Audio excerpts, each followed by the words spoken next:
Lucky Roo was introduced in Chapter 1, he is part of Shanks' crew. He is the first person in One Piece that we saw kill someone. For someone that is that big in size, he sure moves fast. What is his secret? I think he was able to do that due to his Devil Fruit power. I think his Devil Fruit power is time. There are a couple of Devil Fruits in One Piece that are crazy powerful, and Lucky Roo has one of those. So he can manipulate time and space. And this is how he did manage to get right next to that person in an instant and kill him without any trouble. When he shot him, Lucky Roo was not even looking at him. So this was not because he is fast, but he just appeared there like it is nothing. The other thing that did happen that was unusual was how Shanks and his crew came to Marineford. The Marines there were very surprised when they saw Shanks and his ship in Marineford, because he was fighting Kaido in the New World. By the way, a while ago I did post a video where I did talk about what did happen between Shanks and Kaido. The link is in the description. Anyway, so the reason why I think Shanks and his crew did manage to go to Marineford is due to Lucky Roo's Devil Fruit power. The Grand Line is very big. To travel from Dressrosa to Zou it took the Straw Hats 1 week, and Whole Cake Island and Wano are even farther.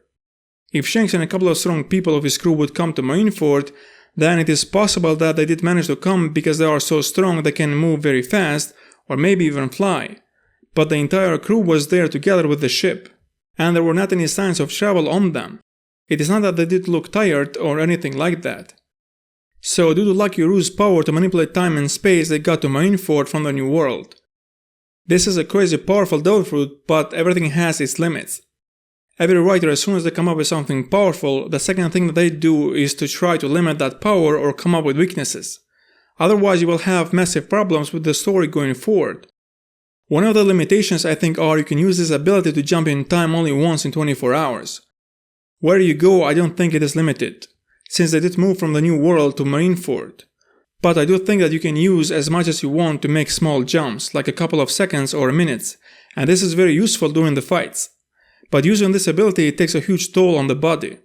But more importantly, I don't think someone who has died can be brought back to life.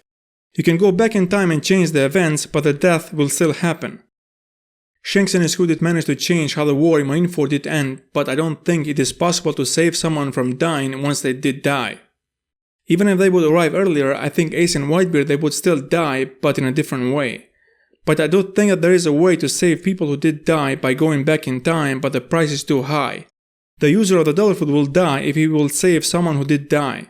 So life for a life. Now let's analyze Shanks' crew and what they did in Marineford.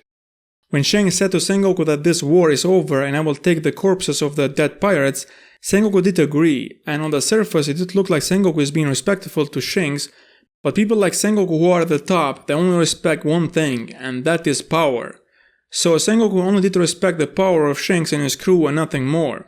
Because after all, Shanks was not asking or begging them. Before he said that, he said to everyone there who wants to fight. He did challenge everyone there.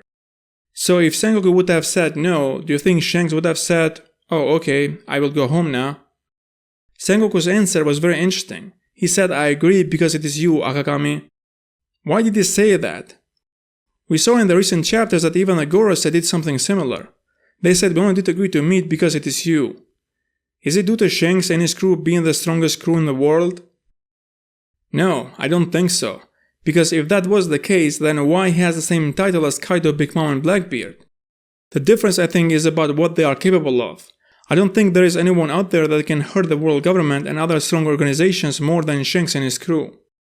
The other Yonkos they do seem one-dimensional, and they rely too much on just physical power, and they want to be at the top for the sake of it.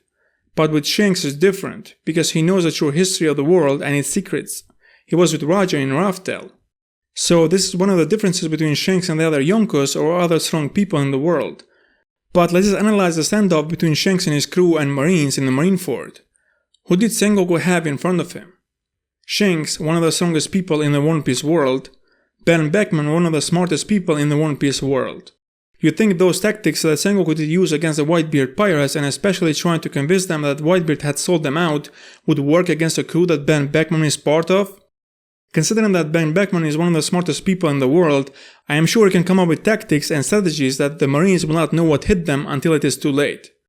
Now if Lucky Roo can do the things that I did mention in this video, and I am sure that the other crew members are just as great as these three, then do you see why Sengoku did not want to go to war against Shanks and his crew?